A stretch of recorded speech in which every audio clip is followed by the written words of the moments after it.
Hola, soy Rodrigo García. Bienvenidos a este nuevo episodio de Abogacía Trabajando.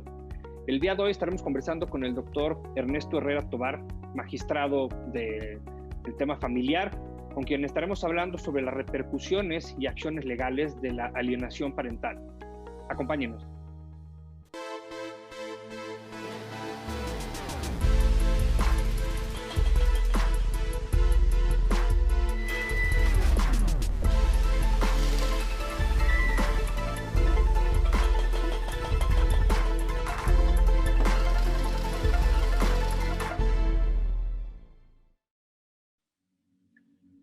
Ernesto Herrera Tobar es doctor en Derecho por la Universidad Marista. Cuenta con una maestría en Derecho Constitucional y Parlamentario por la Universidad Nacional Autónoma de México. Cuenta con estudios en Derecho Español por la Universidad Complutense de Madrid. Cuenta con una maestría en Derecho por la Universidad Panamericana y es licenciado en Derecho por la Universidad Nacional Autónoma de México.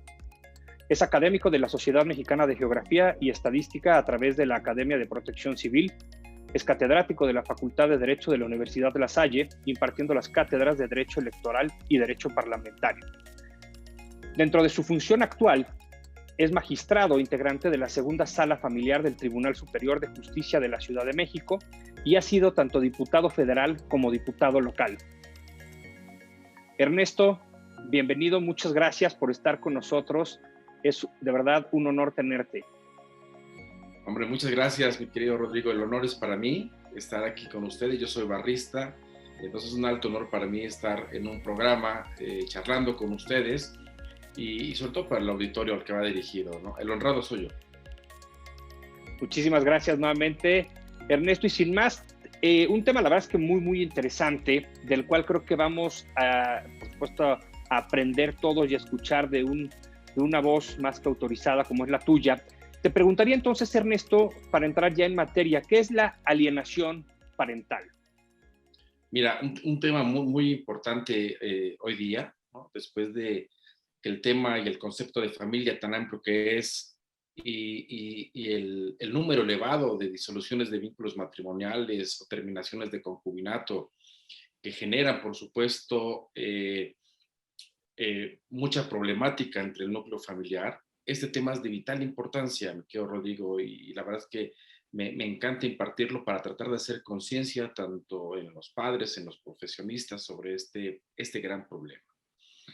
El síndrome de alienación parental es un conjunto de síntomas que se producen en los hijos cuando un progenitor, mediante distintas estrategias, transforma la conciencia de los menores, esto con el objeto de impedir, de obstaculizar o destruir los vínculos con el otro progenitor. En palabras terrenales, es que un padre hable mal con sus hijos del otro padre, ¿no? O de la madre. Entonces, esto es sumamente grave, esto es un tema sumamente difícil y es un problema que hay que atender de inmediato, porque los receptores justamente de esta problemática son los hijos. Yo siempre le he dicho a los padres cuando van y me ven a mi sala, cuando tienen algún tema inherente a alguna consecuencia del divorcio, cuando están conmigo, les digo, oigan, los problemas o las diferencias que hayan ustedes tenido como pareja es un problema de ustedes como adultos, que deben de resolver ustedes como adultos, pero que no puede trascender o rebasar la línea hacia los hijos, porque el mal lo resienten ellos, el mal, las consecuencias las van a sufrir ellos, y no solo para su vida presente, para su vida futura, ¿no? Entonces, en términos generales, es eso, mi querido Rodrigo, la alienación parental es justamente la obstaculización que realiza uno de los progenitores, transformando la conciencia de los hijos, menores de edad, por supuesto, respecto al otro progenitor. Entiendo entonces, Ernesto, que podría catalogarse definitivamente como maltrato infantil. Sí, de hecho, como maltrato infantil, incluso como parte de la violencia familiar, también se puede encuadrar. De hecho, el Código Penal la considera como una forma de violencia. De acuerdo. Lo decías hace unos minutos, yo concuerdo en esa lectura. al final del día es un tema, o debería ser un tema que no sobrepase esta línea, como bien decías, hacia los hijos cuando hay una ruptura dentro de los padres. ¿Qué repercusiones, por tanto, tendría para los hijos, como bien decías, tanto a un corto plazo como a un mediano e incluso largo plazo? Pues mira, las consecuencias son graves, las consecuencias son serias. Por eso la importancia que hay que darle a este tema. Hay desde daños psicológicos, trastornos de la personalidad y la posibilidad de ser generadores de violencia psicológica en la edad adulta. Es decir, que ellos sean una réplica de lo que ellos vivieron como niños en su vida adulta. Eso es lo más grave. Dentro de los trastornos encontramos el de ansiedad, es decir, que los niños comiencen a tener comportamientos, enrojecimiento de la piel, sudoración en las manos, estar ellos tensos todo el día, preocupados, ansiosos, y esto por supuesto repercute en su ánimo, en su personalidad, comienza a tener un deterioro psicológico y los niños no son felices, los niños son ansiosos. ¿No? Entonces ese tema hay que cuidarlo perfectamente bien. Tienen trastornos del sueño por dos vías. Tienen pesadillas recurrentes, demostrado a través de estudios psicológicos, tienen pesadillas recurrentes, todo en torno a los padres, ¿no? A los pleitos, al encono, al enojo que se deviene parte de ellos. Piensan que un padre es el bueno y que el otro padre es el malo. Y entonces eso les dificulta dormir bien, descansar y tener pesadillas. Y esto a su vez tiene otra repercusión, que los niños físicamente se van a deteriorar. ¿Por qué? Porque no duermen bien, no tienen un sueño reparador y al día siguiente, cuando van al colegio, pues no están al 100%, comienzan a tener sueño, no están atentos, hay un déficit de atención por lo mismo, y esto va a hacer que su rendimiento escolar sea menor.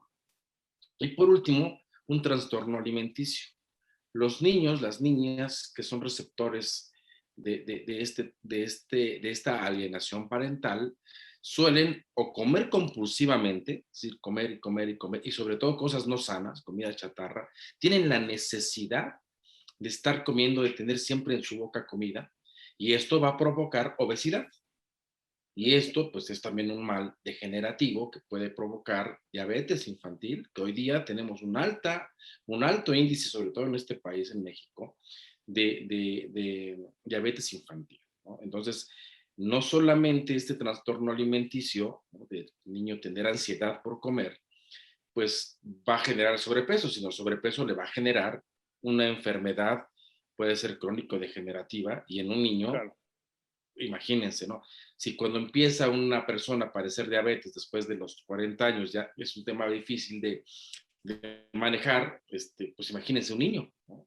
Entonces, hay que tener mucho cuidado con ello. Y por el otro lado, también dentro de un trastorno de la alimentación, pueden dejar de comer, ¿no? O Hacia, sea, el opuesto también, claro. lo Ujú. opuesto, ¿no? Digamos, ahí sí no tienen apetito, dejan de comer, bajan de peso, comienzan a sufrir anemia, pero es un tema de que no es tanta su preocupación, es tanta su ansiedad, es tanto el estar pensando en que la familia se ha fracturado, que un padre no lo quiere, que un padre los dejó, etcétera. Entonces, su mente está trabajando en otras cosas que no reparan en su propio cuerpo. Es decir, el alimento o el hambre pasa a un segundo término. Y esto también es, por supuesto, dañino. O sea, los dos extremos, que son opuestos, son malos al final del día. Esas son las principales repercusiones que tiene la alienación parental con respecto a los hijos menores de edad. Y que como bien comentas, entonces, Ernesto, o sea, no es solo una repercusión psicológica, ¿no? Emocional, sino también todos estos trastornos alimenticios, esta falta de sueño, que repercute en su educación, como tú dices, en la vida diaria, en la escuela, y que definitivamente en un país en donde, bueno, la obesidad infantil ocupa los primeros lugares y que de ahí detone esta otra enfermedad como es la diabetes, creo que es algo que sí se tiene que tomar en cuenta y definitivamente son repercusiones que incluso muchas de ellas no sé qué tanto puedan tener cierta manera de revertirse, digámoslo así, ¿no? Sí, Rodrigo, fíjate que sí, algunas son revertibles. Cuando se producen estos trastornos, inmediatamente se debe pedir ayuda, una ayuda Claro, profesional, con un e psicólogo, inmediatamente, de como dices. inmediato, de Claro. inmediato, porque estamos a tiempo de revertir esos trastornos, ¿no? Estas repercusiones. Pero cuando no se atienden, Rodrigo, viene la parte delicada. No Ujú. solamente hay un daño presente, hablaba de hace un momento del daño futuro. ¿Qué pasa con Así estos es. menores que son alienados? En muchas ocasiones, ellos son generadores de violencia también dentro. Vamos a pensar en niños que están en la educación primaria.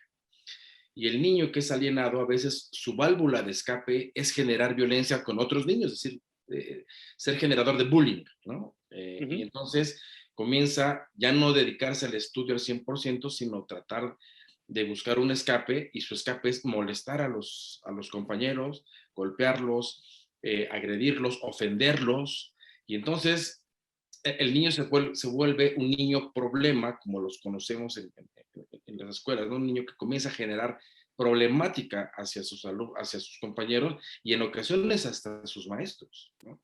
Entonces, esto porque no se atendió a tiempo. Pero ¿qué pasa ya en una edad puberta, una edad de los 12 a los 16 años, que Que de están por sí es empezando, complicada.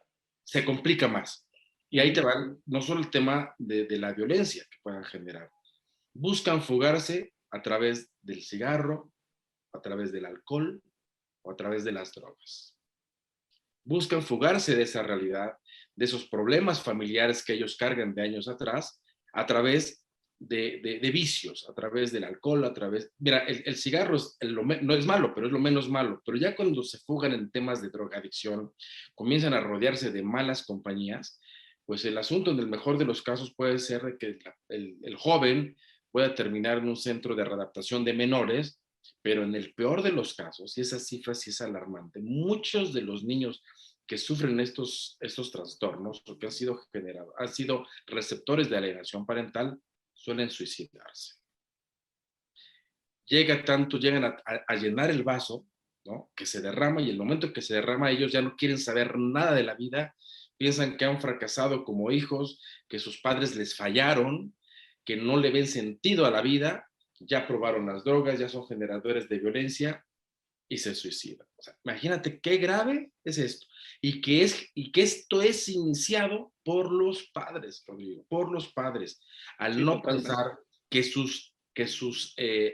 que su actuar va a repercutir en sus hijos. Por eso, y reitero, yo decía que cuando hablo con los padres siempre les digo que los problemas maritales, los problemas de pareja, se resuelven entre ellos, entre adultos.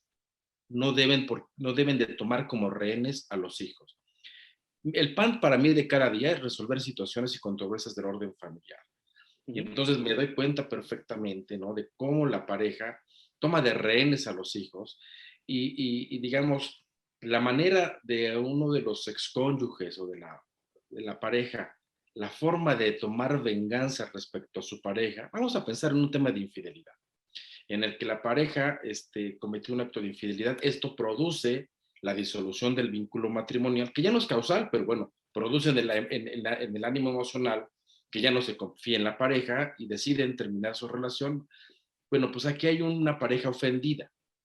Y Ujú. entonces esta ofensa llega a ser a tal grado de que por querer vengarse del esposo, del ex esposo, de la esposa de la pareja, toman a los hijos como pretexto, como rehenes, y entonces dicen, no vas a ver a tu papá, obstaculizan las visitas, le hablan mal, dicen, es que tu papá nos dejó, tu papá nos engañó, y no, a ver, el señor engañó a la esposa, pero no a los hijos. O sea, Claro. los hijos, cuando tenemos pláticas con ellos en los juzgados o en las salas, en su caso, de repente preguntamos, oye, Juanito X, ¿por qué no quieres ver a tu papá? Es que mi papá nos engañó. O peor aún, una seña clara de que están alienados es que utilizan lenguaje no apropiado a su edad. Y voy a poner un ejemplo. Hace poco, el año pasado, tuvimos una plática con menor, y al llegar a las preguntas básicas respecto a la convivencia con su progenitor, a quien no quería ver, y al preguntarle por qué no lo quería ver, su respuesta fue, es que mi padre ha incumplido con su obligación alimentaria para darnos alimentos a mi madre y a mí. Yo dije, no, hombre, este niño de 6 años va a ser un potencial Ignacio Gorgoa en el futuro. Un lenguaje jurídico no apto para su edad, pero porque fue alienado tanto por la madre como por el abogado. Sabía perfectamente el proceso, sabía los términos, y esto pues te demuestra que ahí el niño ha sido alienado o aleccionado en este sentido. Claro. Pero ya está transformando la percepción que tiene de su otro progenitor sin darle la oportunidad al papá, en este caso, de poder defenderse, de poder decirle, oye, tu mami y yo nos separamos porque ya no coincidimos en nuestras vidas, pero yo te voy a querer toda la vida, yo voy a ser tu papá toda la vida, y el día que estés conmigo la vamos a pasar de lujo, vamos tanto a divertirnos como vamos a estudiar, vamos a hacer la tarea, vamos a hacer palomitas. O sea, el niño de por sí ya es traumático un divorcio para el menor, pues hay que hacer que el divorcio sea lo menos traumático para un niño, que sepa que aunque los padres no viven juntos, ambos los quieren. Papá y mamá están bien con ellos, están procurando el bienestar, el interés superior del menor, y nunca hablarle mal del otro progénito, porque bien o mal va a ser su padre siempre o su madre siempre, y los padres van a tener que verse siempre para tomar decisiones importantes respecto a los hijos. En su primera comunión, en cumpleaños, a qué secundaria van a entrar, a qué bachillerato van a entrar, qué carrera van a cursar, las vacaciones, o sea, van a tener convivencia toda la vida, entonces hay que hacerlo lo menos difícil, ¿no? O sea, por eso es tan importante el cuidar este asunto, no caer en alienación parental respecto a los menores, porque las consecuencias pueden ser irreversibles. El perder un hijo me parece a mí, o toco madera, pero perder un hijo para mí se me hace la peor desgracia que a una persona le pueda ocurrir. Imagínense pensar en un futuro, yo fui el culpable de que mi hijo tomara esa decisión, Sí. suicidarse, yo no podría cargar con esa conciencia toda mi vida. Pero es lo que deben de pensar antes de actuar, Rodrigo. Correcto. Por esa es la importancia de cuidar en todo momento la integridad de los hijos, tanto física como psicológica. Sí, definitivamente, porque como bien lo acabas de decir, al final del día siempre van a ser los padres y tendrán muchas decisiones que tomar, lo decías, las vacaciones, algún viaje, el tramitar un pasaporte simplemente, son muchas cuestiones en las que tienen que estar conviviendo, desafortunadamente, ¿no? Dependiendo de los términos en los que hayan quedado, pero bueno, al final del día esto no tendría por qué reflejarse en los hijos. Te hago entonces, Ernesto, la pregunta opuesta. ¿Existen repercusiones para los padres? Por supuesto, por supuesto. Los padres, por un lado, uno se vuelve compulsivamente el generador de esta violencia, porque el síndrome perdón, la alienación parental, porque dejó de ser síndrome, de hecho se derogó del Código Civil esta disposición, aunque existe el obstáculo parental, que es esto justamente, ¿no? Pedir que los padres convivan con los hijos, etcétera. Pero bueno, dentro de las repercusiones para los padres es que uno se vuelve generador de violencia compulsiva, más se vuelve una forma de vida hablarle mal a nuestros hijos. Y eso también a los padres les genera un desequilibrio.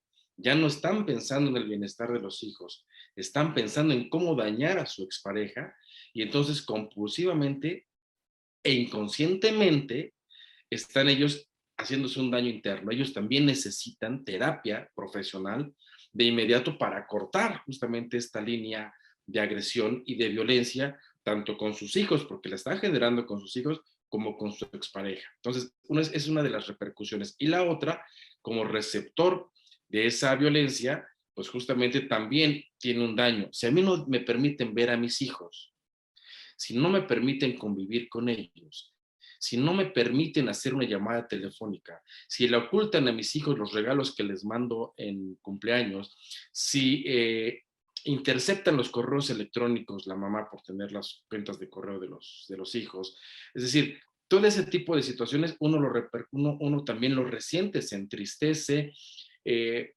puede generar incluso en refugiarse el padre o la madre en el alcohol, ¿no? En alguna droga para poder llenar ese hueco que, pues no diría que legal, porque legalmente tiene derecho de ver a sus hijos, pero el tema de que le obstaculice el otro progenitor verlos, con muchos pretextos, ¿no? Yo me he encontrado en la sala que de repente al padre le toca ver a los hijos cada 15 días, pernoctar con él, va por los hijos, toca el timbre, y resulta que la mamá les dice, bueno, pues sí te tocaba, pero ¿qué crees? Los mandé de campamento. Oye, pero los niños tenían que estar conmigo. Pues, ¿qué crees? Se fueron de campamento. ¿Y a dónde se fueron? Pues no te lo voy a decir. Entonces, pues el padre se va con sus regalos, pensaba llevar a sus hijos a su casa, a pernoctar con ellos, a llevarlos al parque, a llevarlos al cine, a llevarlos al teatro, a un parque de diversiones, y pues se va con la frustración de no poder ver a sus hijos. Entonces también comienza a producirse un daño y él también necesita ayuda profesional. Yo he Claro. visto muchos casos en que los padres tienen que tomar esta ayuda psicológica. Es más, presentan los resultados de esta evaluación profesional por parte de psicólogos para que te podamos nosotros determinar incluso qué daño están sufriendo los padres emocionalmente. Pueden, ese entristecimiento, esa depresión en la que pueden caer, puede provocar pérdida de sus trabajos, ¿no? Pueden caer en tal depresión que no quieren salir de sus casas. Entonces, hay que cuidar muy bien esto porque no solamente hay daños para los hijos, también hay daños para los padres en los distintos polos, tanto al que genera como al que recibe. Y supongo, Ernesto, que esto desafortunadamente, y tú que lo vives frecuentemente en el día a día, es más común de lo que creemos, ¿correcto? Esto es el pan de todos los días, Rodrigo.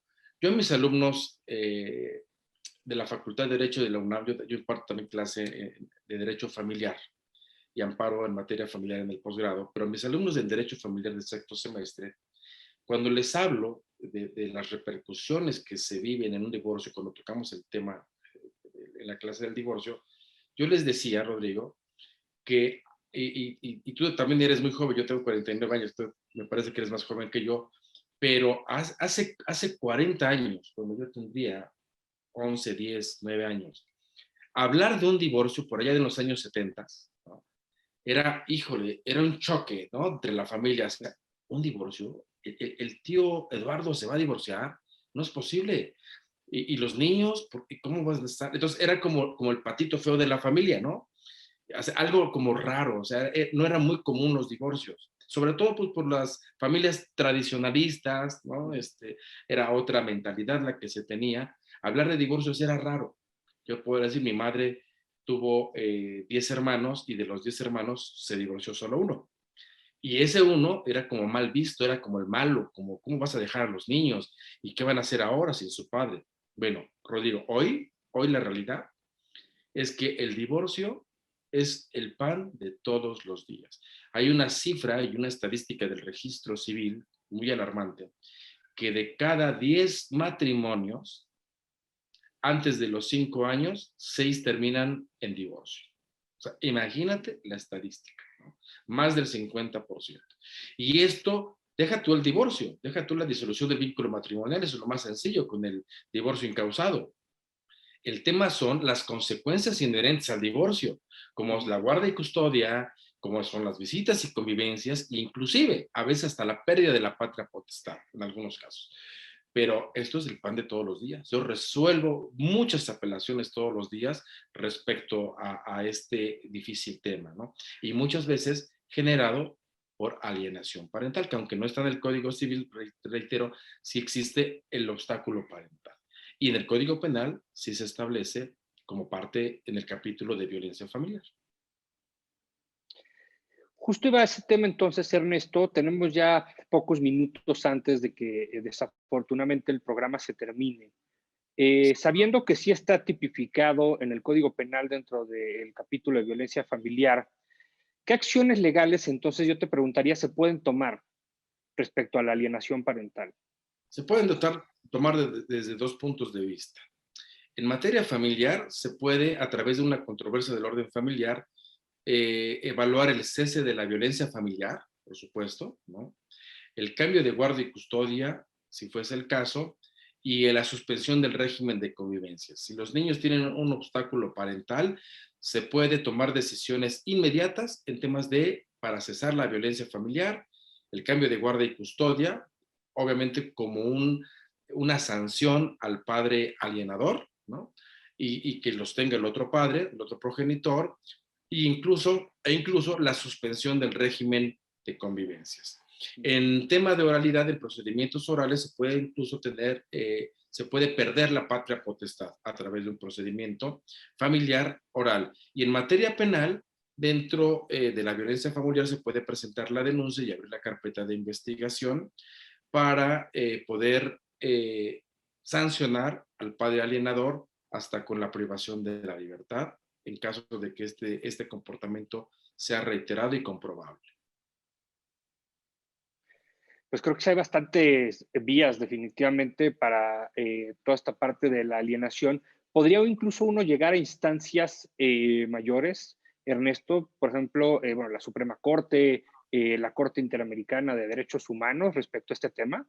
Sí, por supuesto, cuando algún tema puede llegar a complicarse y sea muy debatido y sea muy peleado, pues este asunto puede llegar, ¿no?, a la primera sala de la Corte. Hay muchos asuntos en mi sala que han llegado por allá a la Corte a dirimirse en estos temas, porque recordemos que el tema del interés superior del menor ya es un tema incluso de cortes internacionales, ¿no? México ha suscrito estos convenios de carácter internacional para proteger a los niños, a las niñas y a los adolescentes. Entonces, este es un tema en el que México ha tomado mucha seriedad. Y por supuesto, en caso de que esto se pudiera complicar, pudiera llegar un asunto no solo a la justicia federal, sino incluso a la Suprema Corte, el Tribunal Máximo.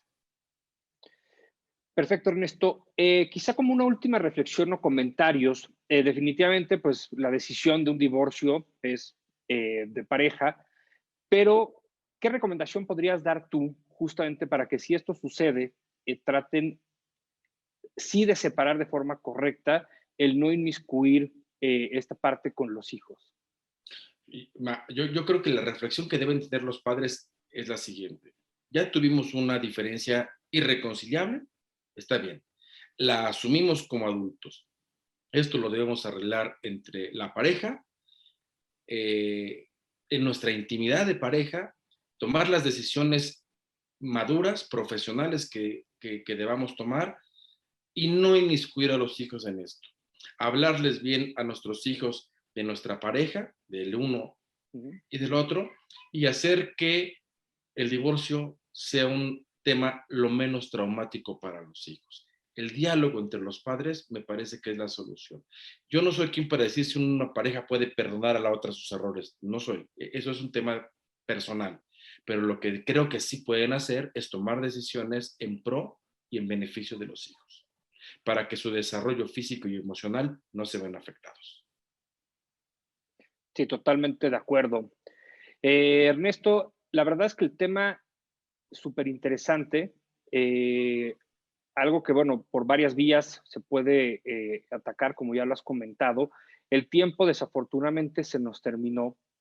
Quisiera, en todo caso, invitarte a una próxima, a un próximo episodio, si lo permites, y si, por supuesto, el tema nos da para más, que entendería yo, por supuesto, que sí, porque es un tema, la verdad, que sí impacta demasiado, creo yo, a la sociedad y que definitivamente el estar informado de esta parte es esencial.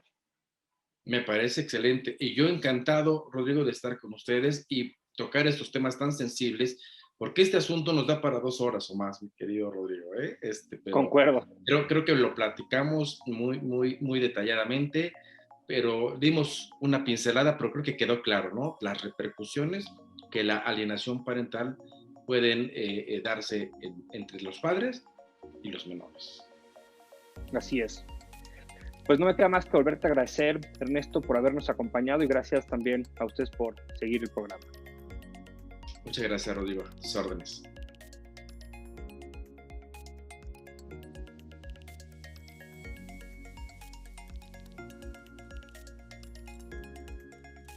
Pues un programa sumamente enriquecedor, diría yo, con un magistrado, por supuesto, experto en todo el tema familiar. La reflexión yo creo que sería, como bien lo decía Ernesto y lo explicaba, nosotros no somos quien para juzgar a la pareja con la decisión que tomen, pero sí el tratar de evitar que esta línea sobrepase hacia los hijos por estas repercusiones que ya explicaba Ernesto, pueden causarse tanto para los hijos como para los propios padres. Pero puntualmente en el tema de los hijos, los menores, en todo el tema psicológico, toda esta violencia familiar, el tema del bullying, que se afecta en el tema de la escuela, etcétera. Un tema que creo que tendríamos que hacer conciencia definitivamente como sociedad. Muchas gracias nuevamente por habernos acompañado y recuerden seguirnos en nuestras redes sociales.